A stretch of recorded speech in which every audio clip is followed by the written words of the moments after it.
Hello and welcome to our next Access 21 session, Prioritizing Mental Health and Wellbeing in the Workplace. Before we begin, here are a few quick reminders for this session. We would like to thank Open Water for sponsoring this session. We appreciate your support on this important and timely topic. Today's session speaker is Tara Davis. Tara is the Director of Internal Communications and Staff Wellbeing and Engagement at the American Psychological Association. She is unable to join us live today as she is currently exploring the last frontier and traveling by train in Alaska. Although there will not be a formal Q&A portion after today's session, Tara would like to share her contact information and welcomes your questions and comments through email. We would now like to turn it over to Tara and her Prioritizing Mental Health and Wellbeing in the Workplace session. Please join us on the virtual stage. Hello, thank you so much for joining me for my session today on prioritizing mental health and well-being in the workplace. I am so excited to be a part of Access 21 and to be sharing this information with you all today. My name is Tara Davis, as Sarah mentioned, and I am the Director of Internal Comms and Staff Wellbeing and Engagement at the American Psychological Association. As Sarah mentioned, I am currently on a train in Alaska, and so I would love to connect with you afterwards. Here's my contact information, and you can connect with me on LinkedIn as well. So here's our agenda today. We are going to talk about what the current research says about stress and mental health.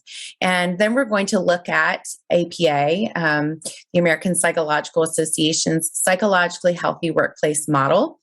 And then we're going to talk about what it looks like to create a culture of well-being in your workplace. And then some more personal takeaways for you for building your own resilience. So the American Psychological Association, just to give you a little context, is the largest psychological association in the country.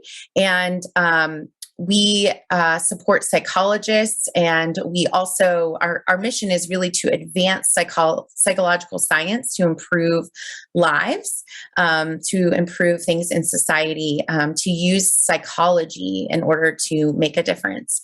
So my job is internally focused on improving the well-being of our employees. I've been doing this work for about 12 years, and I'm just really excited to share this information with you all today in hopes that you can take back things to your own workplace to improve the culture of well-being, and also so that you can build your own resilience and improve your own well-being. Okay, so we are going to start with something called Name 3 Good Things. So we often, as humans, start with what is wrong.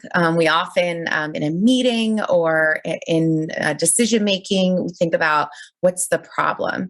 But there's actually a lot of power in starting in the good things and starting with what's right. So I like to start a lot of my meetings like this and presentations. So I'd like for you to take a minute and think about what are 3 good things that are happening in your life right now.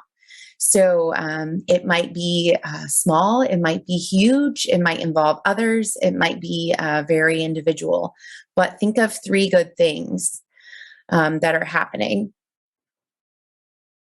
So I'm going to give you just a minute to do that. And while you're thinking, let me just share a couple examples.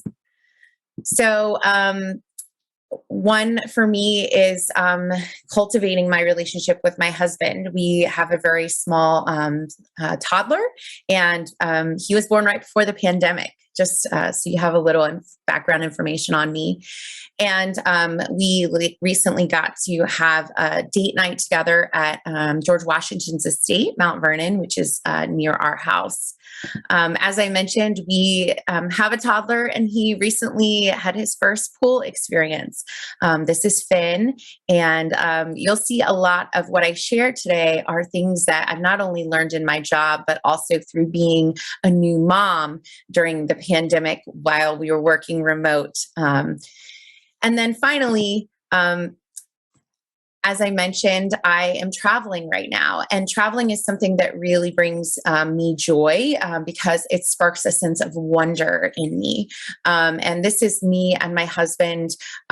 We are cycling in Copenhagen in Denmark, and this is one of my favorite days in my life. And we haven't gotten to travel in a while, obviously, because of the pandemic. So we're really excited to be in Alaska right now. Okay, so I share this with you because I want to express some things from my own life so you get to know me a little bit better and understand who is sharing with you today. But then I also am sharing these things with you because these different things that I'm marking as good things are things that help us build resilience, social connectedness, being mindful.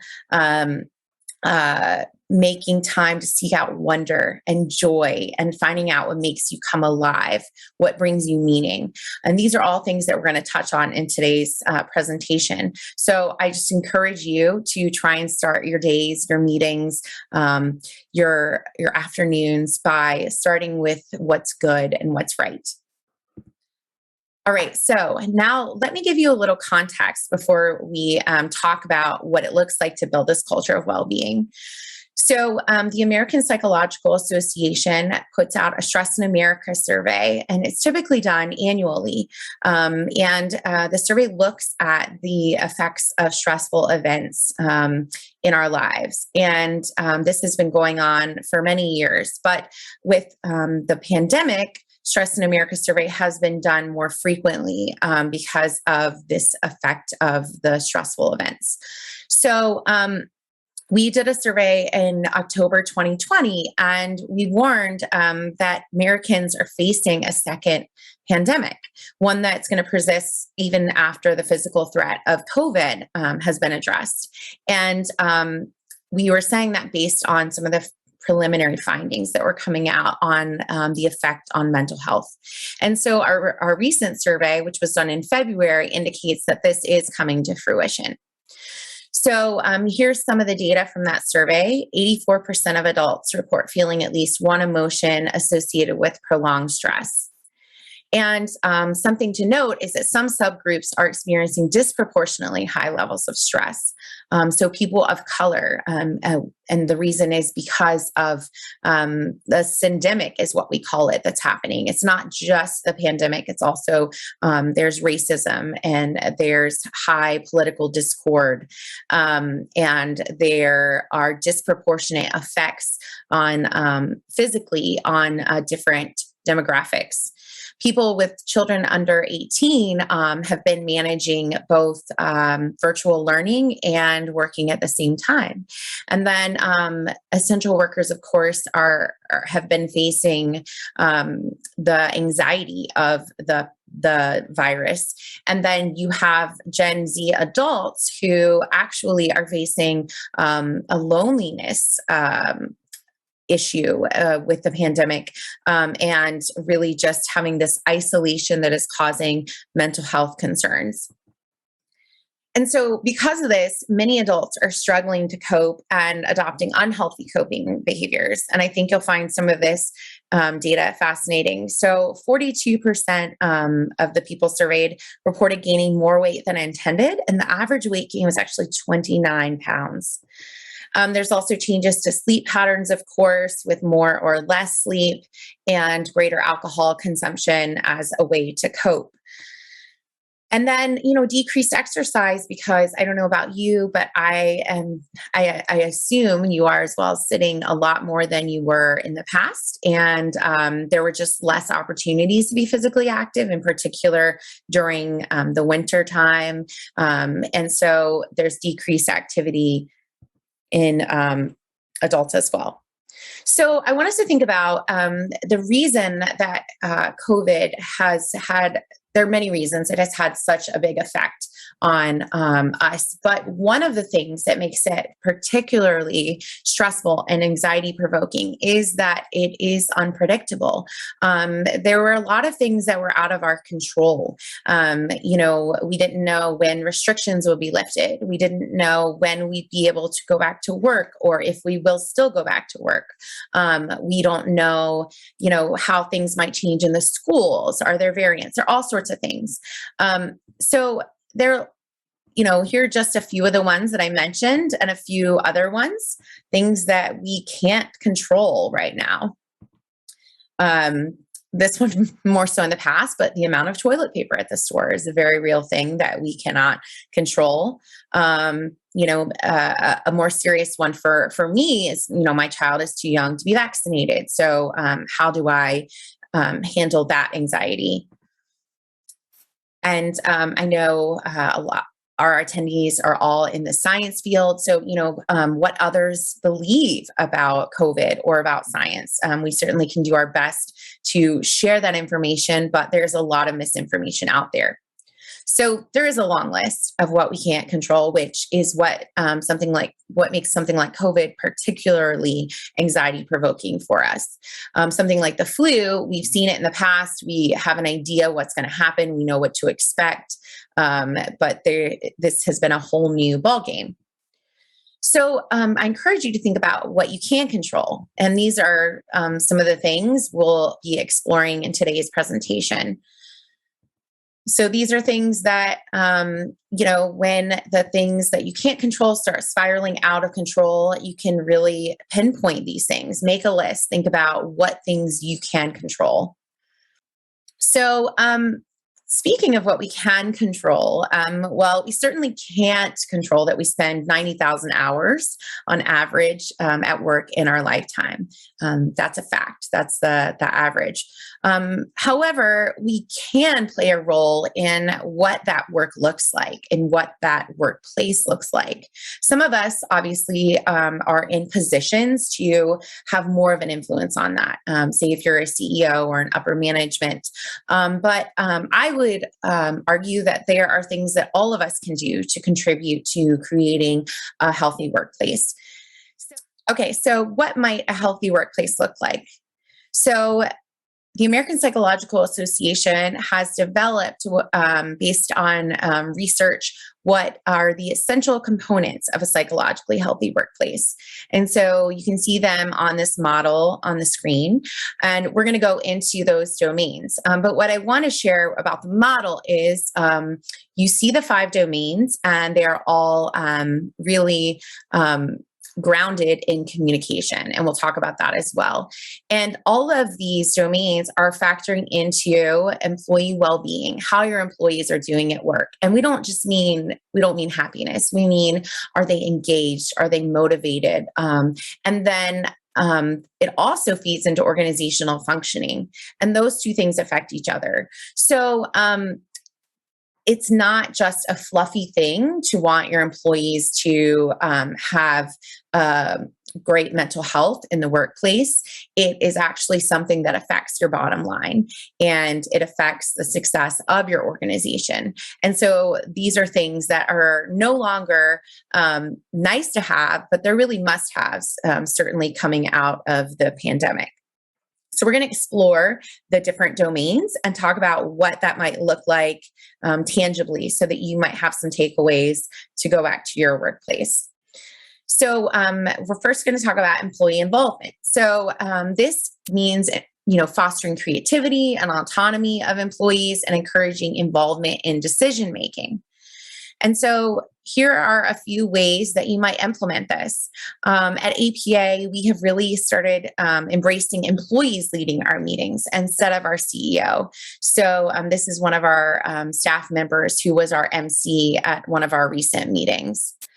We also want to make sure that employees feel heard. So we have annual engagement surveys and we have pulse surveys throughout the year. This is particularly important right now when we're in this whole new unknown state of work. What is work going to be like in the future? So we've been asking employees every couple weeks things from, are you planning to get vaccinated, to how many meetings are you in a day? Are you in too many meetings? So really just keeping a pulse on what your employees need. And then involving them in the decision making. So asking them, do you prefer to be remote? Do you prefer to come into work? Asking them, do you need mental health days? And you're not, of course, always going to answer every person's request with a yes. However, it's important that employees know that they are part of the decision-making process. We also offer weekly listening sessions with our CEO and with our chief executive directors. And what this allows is for that communication flow, and it allows for employees to be a part of the way the organization evolves and the transformation of your organization through this difficult time. And, as our world is constantly changing, this just gives us an ear to the employees to get intel into what they're thinking and how they're feeling. And again, as I mentioned, this isn't just good for their well-being, this is really good for the organization's success. Okay, so here are some things that you might want to ask your employees, particularly right now, if they are still teleworking. And this is something, if maybe you're not at the decision-making level, these are things for you to think about and for you to have conversations with your supervisor about. Do you have the resources you need to productively conduct your work remotely? Do you also have the flexibility you need to productively manage your telework? A lot of us are juggling different things right now. Even though you're not physically connected, physically together with other employees, do you still feel connected to them and to leadership in the organization? Do you still have an idea of how the organization is going, where it's headed? You want to check in to see, do the communications that are being shared, do they make employees feel informed and supported? And if you don't feel informed and supported, is this something that you can share with your supervisor or another trusted colleague? A big one right now, and of course, coming from the American Psychological Association, do you know how to access mental health benefits and services if you or your family members would like to? And notice I say would like to, and we'll address that more in the future, but it's really important to see mental health, especially right now, not as something that you think about when you have a problem.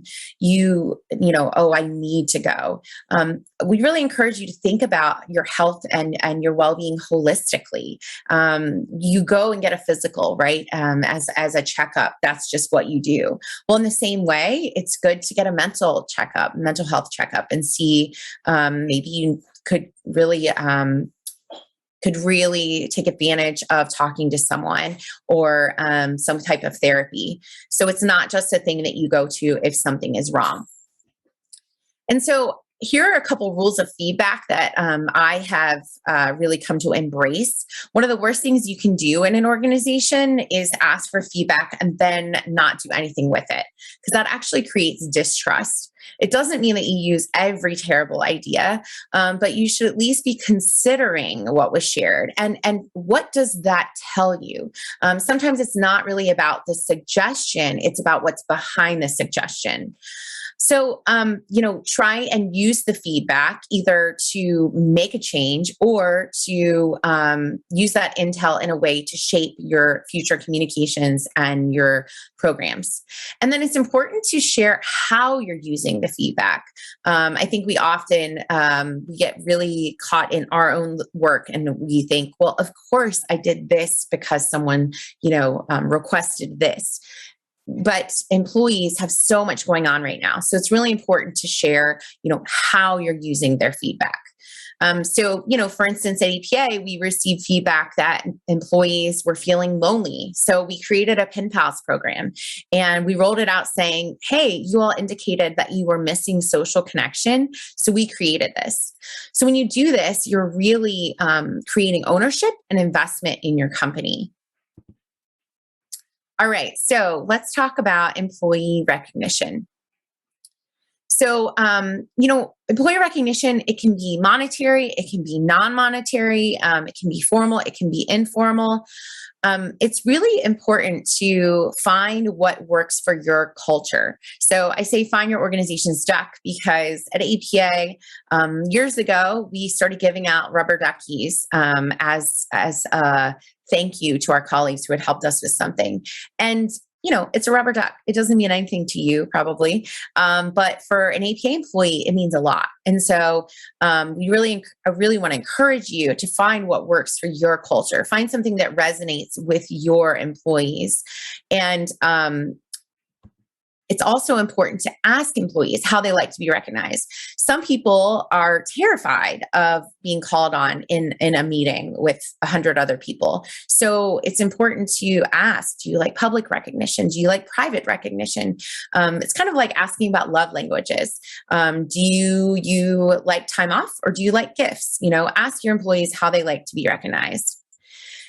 And then these are a couple products that have actually come out during this remote time that we find really helpful. Grativid is a video service where you can record videos for other employees.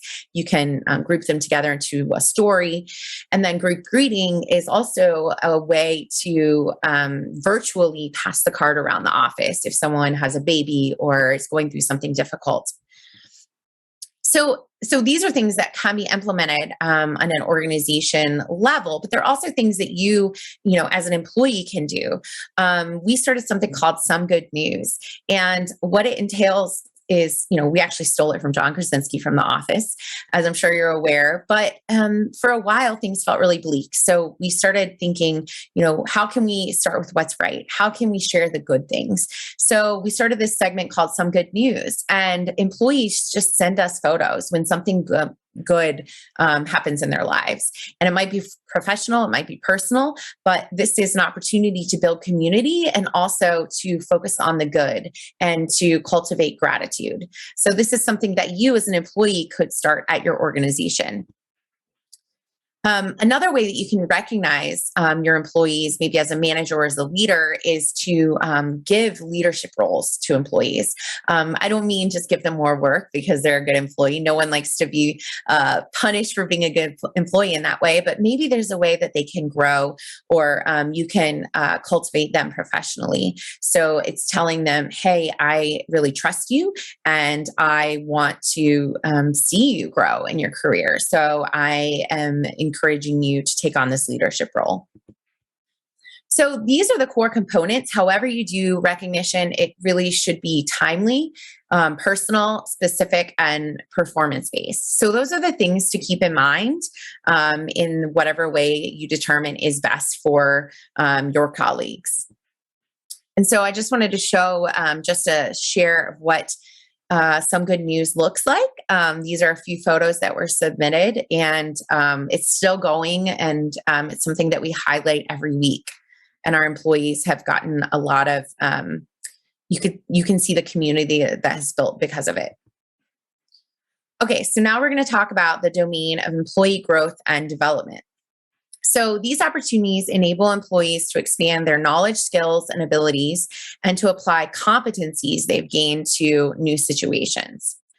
So some ways that you can do that, one way is to connect the dots for staff between their work and the organization's overall impact.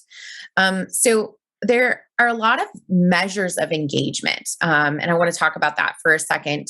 I think in the past, we had this idea of engagement that maybe was more emotional. I know at APA, we used to use a measurement that was about how you felt. Do you feel energized to start your day? Do you feel so excited to jump out of bed and begin your work, right? But that's really not possible during a pandemic when you might be juggling 8 different things and you might be, wondering how the election's going to go. In the past, obviously, you might have been stressed about any one of the many racist acts that happened. And so it's a lot. There have been a lot of things that people have had to manage. So, an emotional measure of engagement isn't really all that helpful right now. So what we've really been turning to is meaning leading to engagement. So there's a lot of research that shows employees who find meaning in their work, that is a true measure of whether they are engaged. And engagement, of course, leads to higher productivity and greater organizational success. So if there are ways that you can connect the dots for your employees, showing, hey, you did this work and it led to this, which is how we had an impact on society, that is really meaningful for your employees and for your organization as a whole. Employees also can benefit from having the ability to create their own goals for their annual evaluation rather than being told, here are your goals for the year, giving employees the autonomy to be able to do that. And then there are, of course, leadership development programs, APAs, and its 5th cohort of that can help develop your employees and help them feel poured into. I also encourage you, this is a great time with the workplace changing so much to reassess how you do work. So, cross collaboration and matrix organizations allow for greater creativity and growth in your employees. And again, as I mentioned when I shared our model of what a psychologically healthy workplace looks like, these things do feed into employee well-being, which is great. We want to cultivate the well-being of our fellow humans on its own. That's great. But then it also feeds into organizational success. So these are things that are going to help your organization succeed more. So I encourage you, again, no matter what level you're at, think about the work you're doing and how that contributes to an impact on society. It may not be direct, it may be a couple steps, but I really encourage you to see how the work you're doing is benefiting a greater good. There's a lot of benefits to both you and your organization.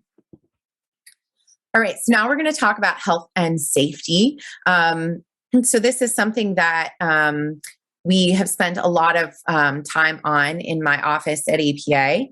So, this, of course, involves promoting behaviors that are healthy, making it easy for employees to make the healthy choice. It also involves prevention, assessment, and treatment of potential health problems. So the first thing I want to share is it's really important to embrace a holistic view of well-being. I think in the past, if you had asked someone, what does a healthy workplace looks like? They may have focused on the physical aspects. Are there wellness classes, which are great? Are there opportunities to, take a break and go on a walk? Are there opportunities to eat healthy? Those core health behaviors are very important. However, that's not all there is to well-being. Different organizations have different models of the different components of well-being, and some say there's 7 and some say there's 5. But there's emotional well-being, there's your mental well-being, there's intellectual, there's occupational, there's financial. So I really encourage you to think of your own well-being in a holistic way, and also think about that in the workplace. How can you be supporting the employees' well-being in all these different facets? And so here are a few ways I'll be sharing later. One of the communication tools we use called APA Today, but here are some of the things that we share. So, here is our mental health benefit, and here's how you can actually get care. And we actually created a video to break down the how it can sometimes feel taboo to get therapy, and what actually happens when you get therapy. And then we also will share research about, sleep and why it's important to get sleep and how to set yourself up for success with sleep. So well-being is certainly more than just the physical aspect. Something else that we've done is we created a page on our intranet, and we called it, Are You Overwhelmed? And we included resources, tools, benefits, science-based tips for anything varying from how to talk to your kids about racism to how to be an ally to how to have hard conversations about race, to how to find a good therapist, how to, find purpose in your life. All sorts of things, because right now we're all dealing with different things. And that's always been true, but the pandemic has certainly brought out a lot of different things that we're juggling. So we created this page with science-based tips, helping our employees navigate whatever it is that they are currently dealing with. And then I mentioned a couple of these. One of the things that APA has really been focusing on is trying to eliminate uncertainty wherever possible.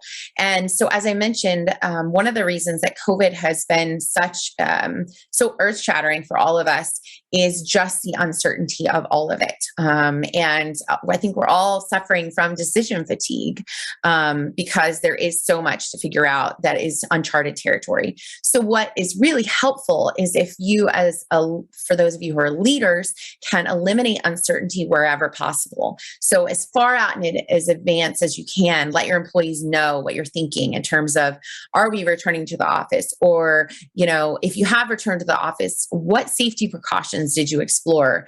What things are you doing to help employees who have children or employees who might feel disconnected? So just being upfront and sharing as much as you can and eliminating uncertainty wherever possible, so that, even though the world out there might feel very uncertain and out of our control, you can help your employees have a sense of agency and feel that they know the organization is on a path.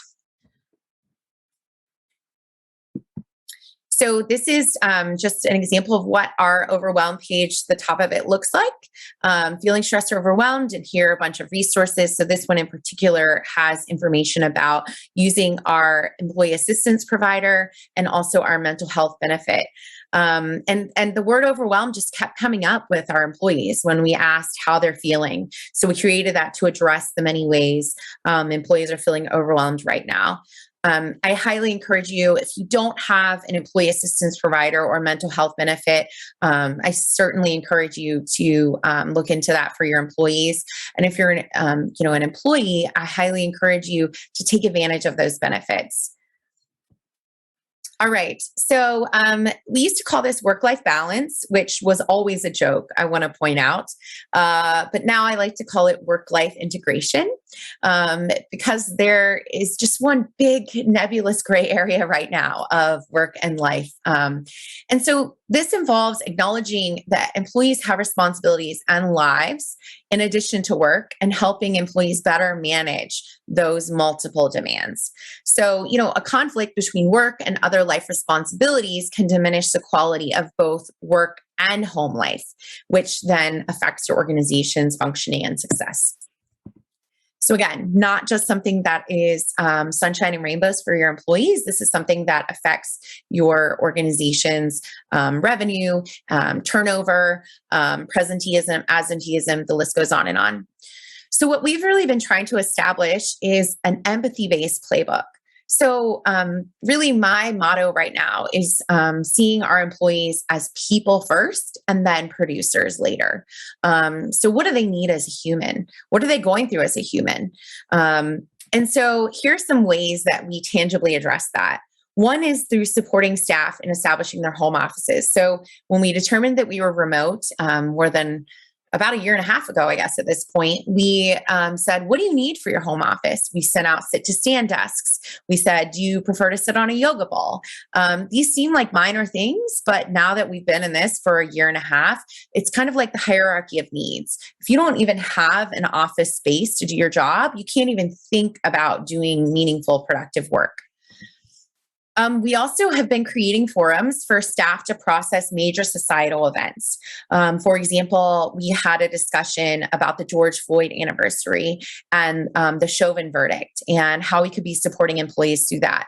We also have had discussions about AAPI violence and how to be allies. So again, seeing your employees as whole people, not just people who show up for the office or now a Zoom call, but people who have all these different layers to them and different struggles they're going through. Of course, it involves flexibility with when and how employees work. And then, just meeting them where they are. So, for instance, as I mentioned, a couple of the groups that are experiencing disproportionate levels of stress, one was different minority groups who were experiencing racism. So I mentioned the forums. And then another is parents with kids under the age of 18. So ways that you can specifically meet the stress and anxiety that they are dealing with. So this is just from one of the discussions we had with staff. And just an example, we put it up on our intranet with a bunch of resources afterwards. And I also want to highlight, I mentioned mental health days. So this is something our organization has been doing because it's great to have PTO, and we actually have very generous PTO at APA. But what we've realized is, if I take PTO, which, right now I'm on PTO. And so I hope while I am on PTO, I'm not thinking about the future and how I will be punished with thousands of emails when I return from my vacation. I think we've all been there, right? So that is the downside of PTO. But with a mental health day, what we've been doing is we give everyone the mental health day and we say, no one is working on this day. And we plan it out really far in advance and we have important messaging around it. So, we say, we're expecting you not to email. We're expecting you will not be meeting. We're expecting that you will do something that will bolster your own mental wellness. And that way we're all on the same page and no one comes back to 100 or 1,000 emails the next day. And this has worked really well for our organization. And then another thing that we've done is, if someone really has to work that day, then we give them an alternate day, which is not as good because not everyone is off that day. But for that reason, we try and plan it well in advance. So that's something to consider. Okay, so now that we've talked about the 5 domains, the last thing we need to talk about is communication. So I'm going to share with you a couple of the communication strategies that have worked well for us in this new world. And it's important to talk about both bottom-up communication and top-down. So bottom-up really gives you the intel. We like to think of ourselves in our office as staff whisperers. And so we get insight into what employees need and what they value, what they care about. And then the top-down communication is really important for sharing where your organization is headed, sharing what benefits employees can be accessing right now, things like that.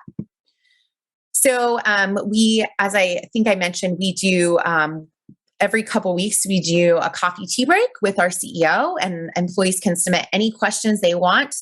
This is done virtually via Zoom, and they can even submit questions anonymously. Of course, we have all hands meetings and town halls. Our CEO also puts out a blog and shares important updates with staff that way. And then APA Today and APA Connect, I think, are a couple unique things that we do.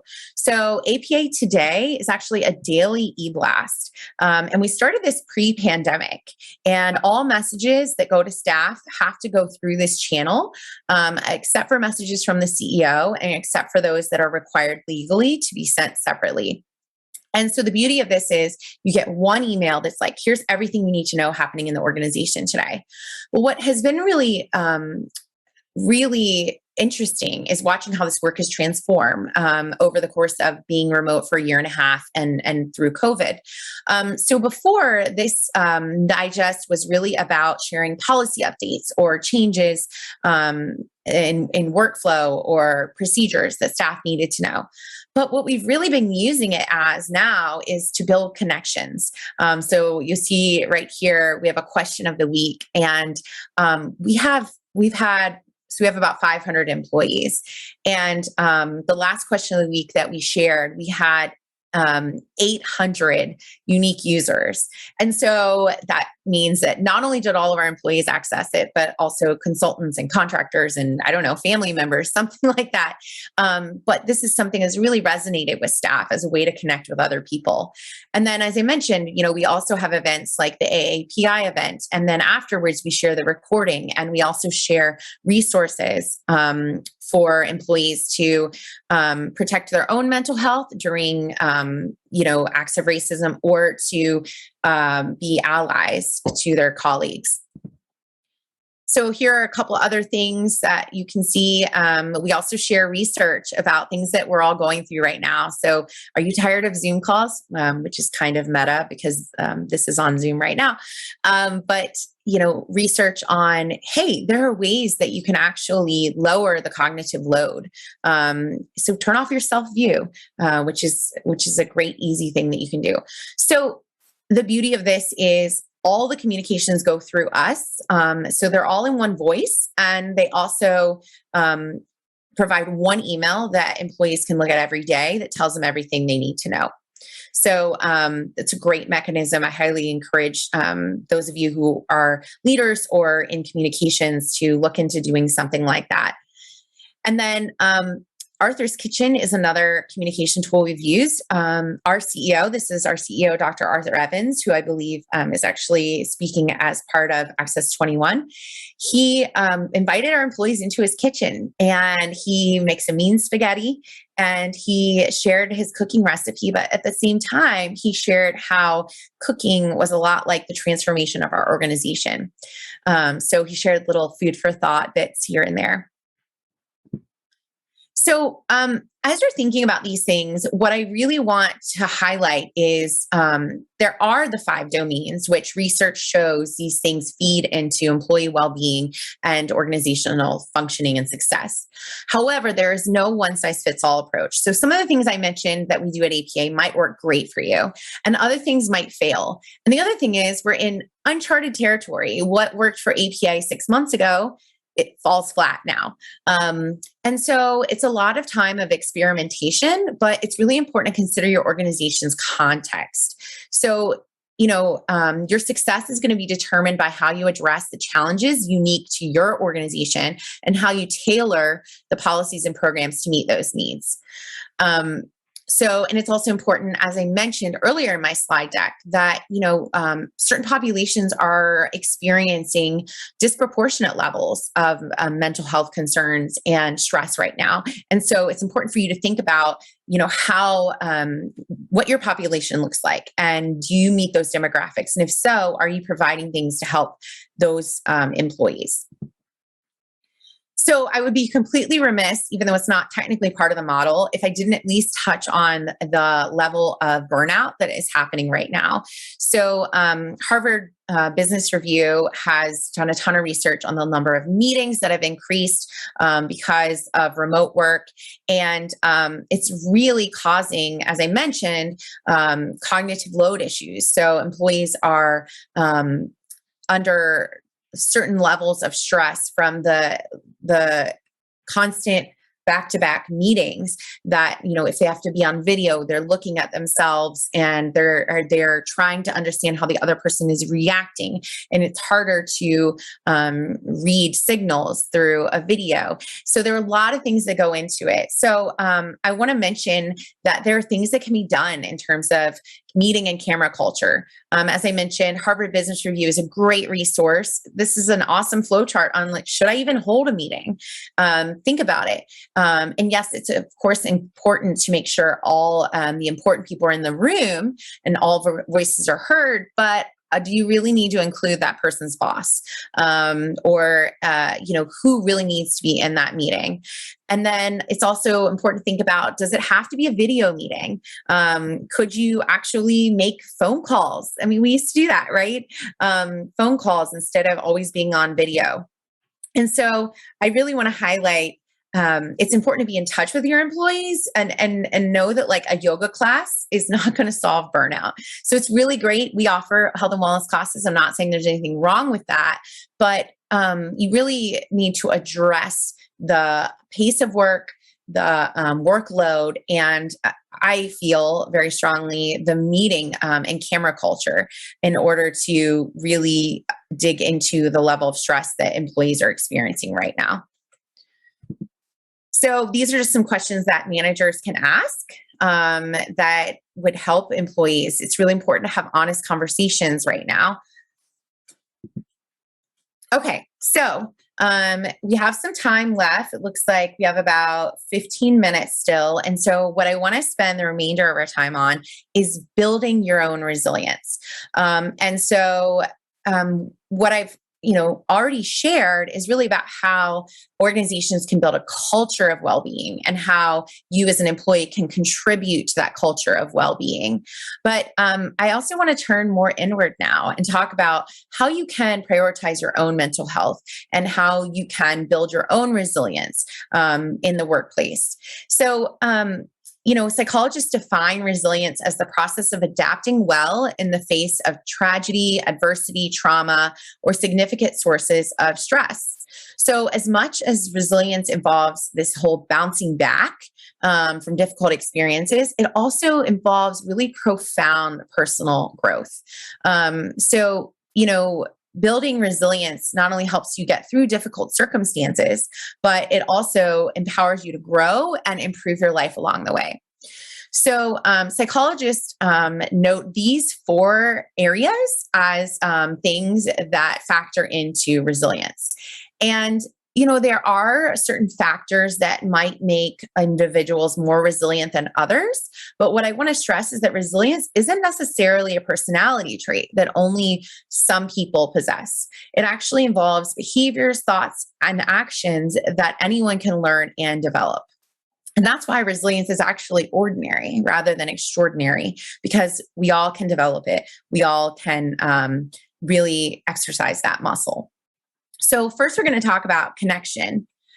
So social connection and support are critical to our well-being and building resilience. And there's actually an amazing Harvard longitudinal study. I highly recommend that you look up the TED Talk, where they observed men over 70 years, and they wanted to find out what really determines how long we live.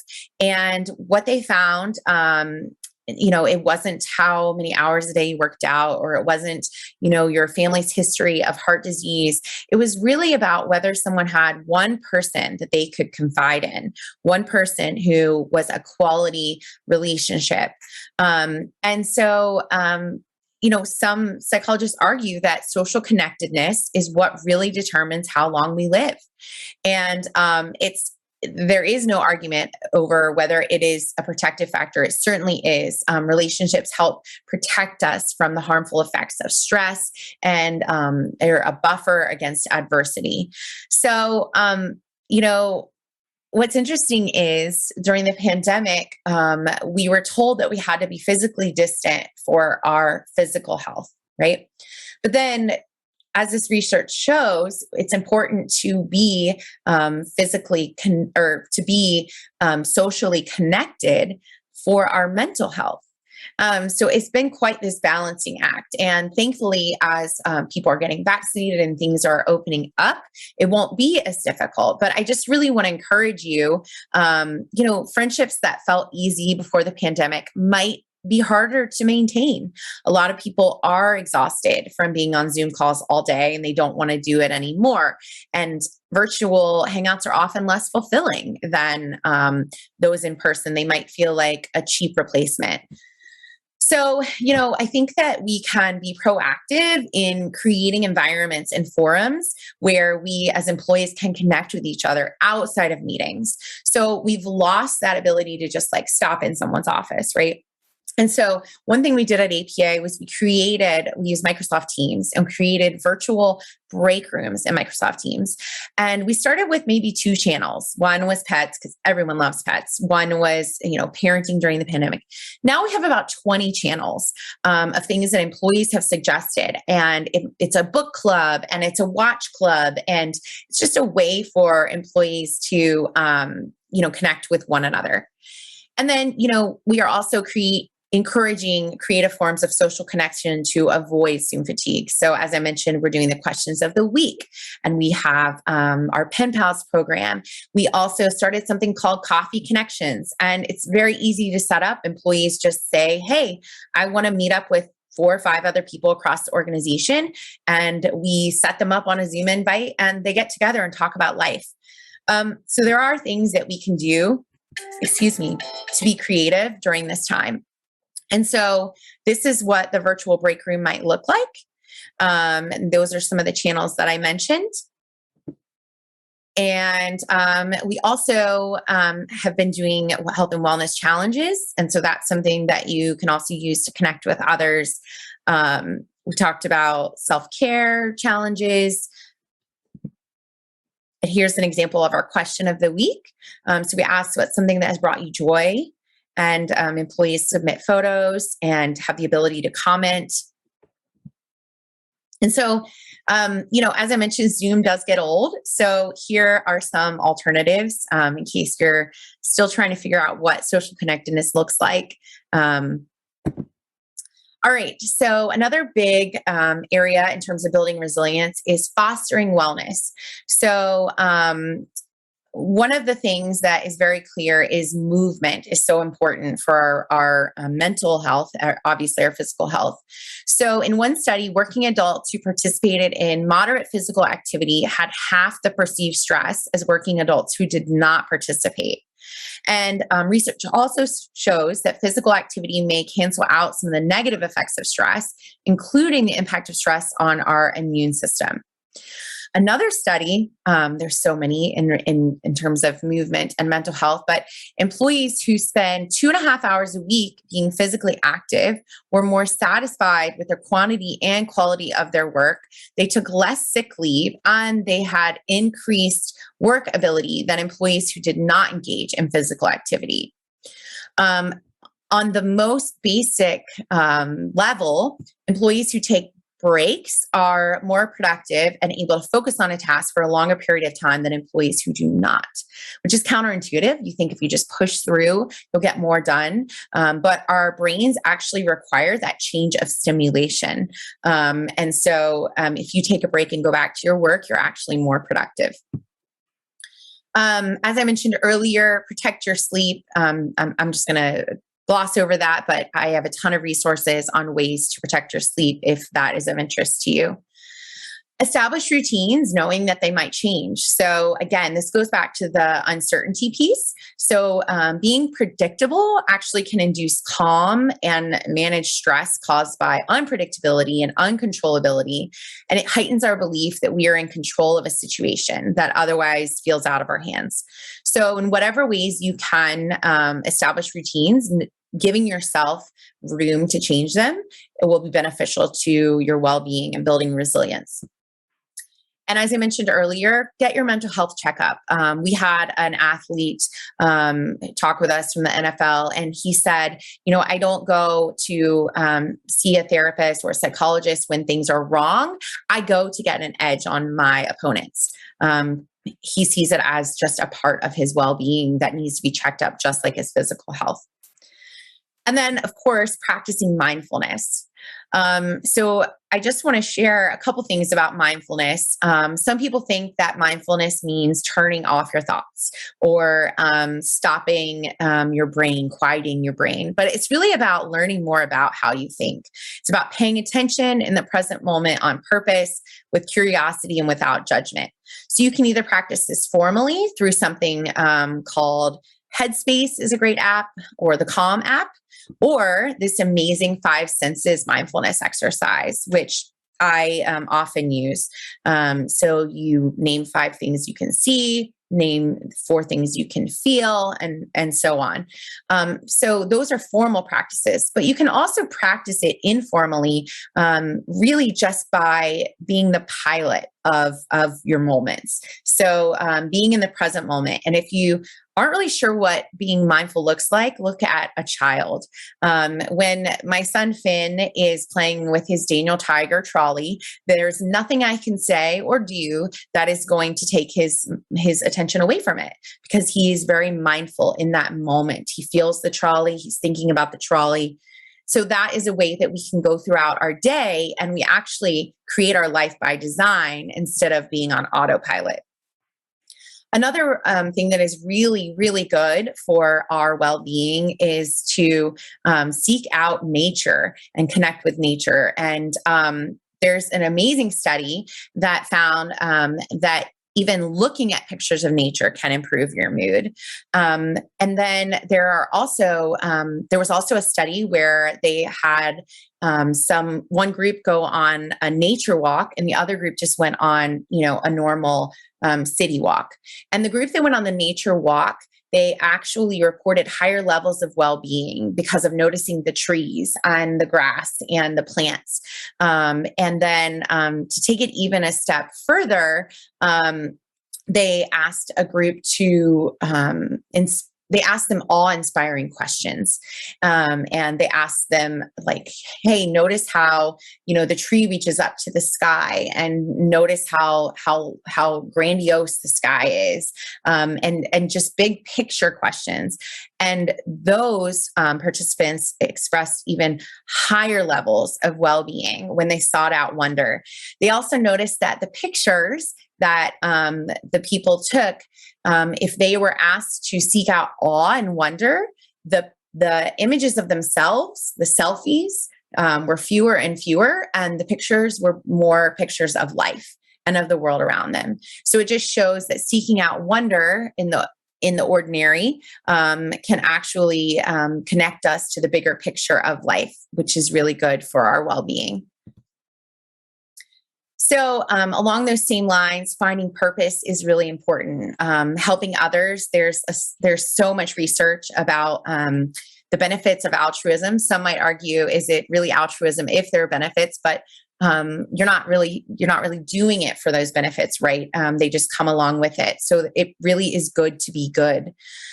And then, it's also really important to set daily intentions that really mark why what you do matters. So this goes back to the meaning piece. So setting a daily intention. Today, I am going to, spend time with my son because he is growing up to be a human who will contribute to this society, and I want to love on him so he feels loved and valued. And so a really, really great example when we want to talk about finding purpose and meaning is Viktor Frankl. So Viktor Frankl is an Austrian neurologist, psychiatrist, and Holocaust survivor. He wrote Man's Search for Meaning, and it tells the story of how he survived the Holocaust by finding personal meaning in the experience. And it gave him the will to live through it, and it helped others survive.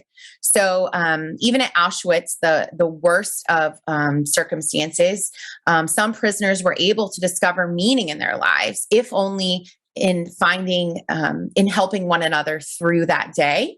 And those discoveries were what gave them the will and the strength to endure. So Viktor Frankl's work, he really, the messages he hoped to share that transcend time is that, even if in a concentration camp, the worst of circumstances, people can find meaning, which then gave them to the ability to endure. So can we with whatever we happen to be going through. So the other domain that I want to talk about is embracing healthy thoughts. So cultivating gratitude is really important for building resilience. And gratitude isn't just about when things are going great. It actually is the other way around. So when I go to this slide, I love this quote. It's not joy that makes us grateful. It's gratitude that makes us joyful. So it's really an affirmation of goodness in the world and figuring out where that goodness comes from. And there are a lot of benefits to practicing gratitude. And you can see here, people who do have lower blood pressure, they're more stress resistant, they experience less loneliness. So I have a few tips for what it looks like to express gratitude or thankfulness. Keep a gratitude journal. So if you start noticing there's so many things that happen throughout the day that you're grateful for. We just go about our days on autopilot. So being more mindful and writing it down when you notice something that you're grateful for. Another tip is to remember the bad. As I mentioned with Viktor Frankl, a lot of meaning can come out of really hard circumstances. So, you can focus on the bad, not happy that it happened. We're certainly not happy when horrible things happen, but you will notice that typically some kind of good comes out of it. And so remembering the bad actually helps us to find a deeper meaning. And then I encourage you to establish gratitude landmarks. So what this means is really establishing a behavior anchor. So maybe it's every time I walk past my front door, I think about all the places that I've traveled and how grateful I am for that. Or maybe it's every time I brush my teeth, I think about what I'm grateful for. But creating those anchors throughout your day will help you build that gratitude as part of your daily routine. And so just a couple last things that I want to highlight in terms of building resilience and developing a healthy pattern of thinking. So I want to be very cautious about toxic positivity. So this doesn't mean that you're, I'm grateful all the time and nothing goes wrong. It's actually really helpful to accept what might be considered a negative emotion rather than avoiding it or dismissing it. So the research shows that people who tend to not judge their feelings and not even think about them as good or bad actually have better mental health across the board. So what that means is it's okay to not be okay and to really sit in where you are and address that. And that's okay. It's not helpful to put a shiny bow on things. And in the same way, you can also give yourself permission to expect less from yourself. There was this awful meme that came out during the pandemic that said, if you don't come out of this quarantine with a new skill or more knowledge, then you lack discipline. That's not true. It's actually, we're all under a lot of stress and anxiety right now, even as we're coming out of the pandemic. And there is a lot that is weighing on us. And so you prioritizing your mental health and your well-being, that is doing something really important. And you taking care of your people, that is really important. And that's the most important thing you can actually be doing right now. And, I think that what we've learned from this is that we should really be experimenting with both and thinking. It's okay to have a positive and optimistic outlook and feel sad at the same time. We can feel sad and we can be grieving and still look forward to the future. Both of these are necessary for a healthy outlook and for a sense of well-being. I can be both grateful that my son has been here with me for almost 2 years of his life and admit that it's been really hard to be working full time with a toddler running around and being a new mom without much of a village during a pandemic. So it's okay to feel both. It's healthy to feel both. And then I want to really highlight that comparative suffering really doesn't help anyone. And so comparative suffering is when we minimize our own feelings because others might be suffering more. And that's actually really unhealthy. And it leads us to suppress emotions that we need to process. And it actually keeps us from empathizing with others. So again, it's okay to realize that someone might be going through something really hard, but so are you. And they're just different. Lastly, I want to talk about building hope. So I want you to think about hope as your personal protective emotion. And here are some of the ways in which hope has been shown by research to contribute to our well-being. So hope is malleable. It's like resilience. It's not something that is determined automatically. It's something that we can grow. Most psychologists define hope as a yearning for something possible but not certain, such as a better future, and a belief that you have some power to make it happen. So it requires agency and it requires a strategy to accomplish it. So that's how it differs from optimism, which is the belief that the future is going to work out no matter what. It has that plan involved. And so the brain, the part of the brain that activates when we feel hopeful sits at the intersection of the limbic system, which governs our emotions, and the prefrontal cortex. And so that's where thoughts and actions are initiated. What that means is that we have some influence over our feelings of hope, or that hope is a choice or something that we can boost.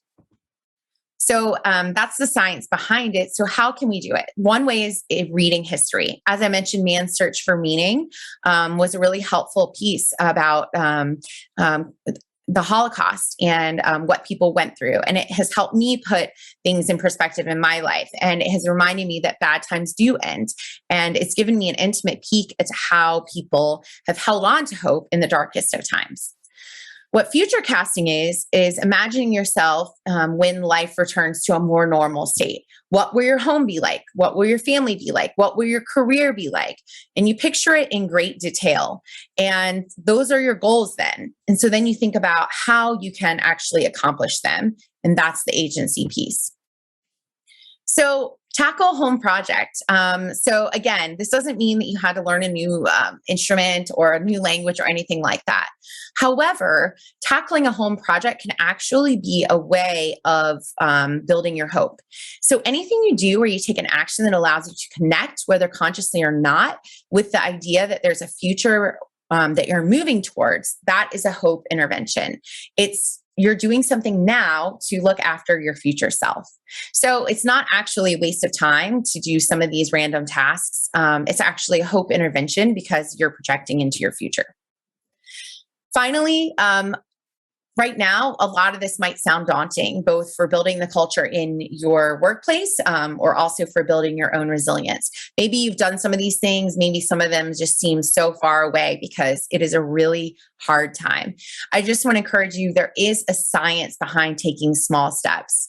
Often when we're stressed, we become overwhelmed, but setting a goal for the week and identifying the steps, the tiny little steps that we can take to reach it, actually builds our confidence and helps us accomplish the next step and the next step. And it gives us a sense of control. So I encourage you to start with something small, a small step. And there's actually the science behind it is that it will help you build the confidence and the agency to take the next step and to build from there. So these are this is a quick snapshot of some things that APA offers. Maybe you can print it out or take a screenshot and put it by your desk, things that you can engage throughout the day to take with you as some of the takeaways that we just discussed. So my hope today is that you learned ways that you can help build a healthy workplace and create a culture of well-being with your colleagues, and then that you have some concrete takeaways for how you can prioritize your own well-being during this difficult, unprecedented time, but also that you can build that resilience for the future so that you can just continue working on yourself and growing to be an even better version of yourself. So I'm really glad you joined me today. And I really encourage you, please reach out to me with questions or comments. There's my email address. I would love to connect with you further. And thank you so much to Sarah and the Access 21 team for having me here today. Take care. Thank you all for joining us. Next on today's agenda is a 15-minute break, followed by 3 concurrent sessions beginning at 1:45 p.m. Eastern Time. We look forward to seeing you all there.